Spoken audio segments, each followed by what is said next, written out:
D, ഇനി നിന്നോട് ആരെങ്കിലും ലൈനുണ്ടോന്ന് ചോദിച്ചാലേ എന്റെ പേര് പറഞ്ഞത്. എന്തിനാ? നിനക്കെന്നെ ഇഷ്ടം എനിക്കറിയാം. അതിന് എനിക്ക് നിന്നെ ഇഷ്ടമല്ലല്ലോ. ഒന്ന് പോടി എന്നാണ് പറയാണ്ട്. സത്യമായിട്ടും എനിക്ക് നിന്നെ ഇഷ്ടല്ല. ആണോ? ആ എന്ന് ഞാൻ ഒരു കാര്യം പറയട്ടെ. എന്നൊരാൾക്ക് ഇഷ്ടാണ്. എന്നൊരാൾക്ക് ഇഷ്ടാണ്. പിന്നെ എന്ത്? ഒന്നുമില്ല.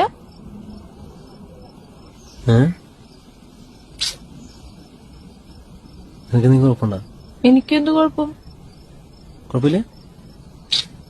എന്നാ ഞാൻ അവളോട് ഇഷ്ടം പറയട്ടെ. വേണ്ട. അതെന്താ? എനിക്കിഷ്ടല്ല. ആണോ? ആ അപ്പൊ ഞാൻ ആരെങ്കിലും ലൈനുണ്ടെന്ന് വെച്ചാൽ പറയും. നിന്റെ പേര് പറയും. ആണോ? പറയൂ.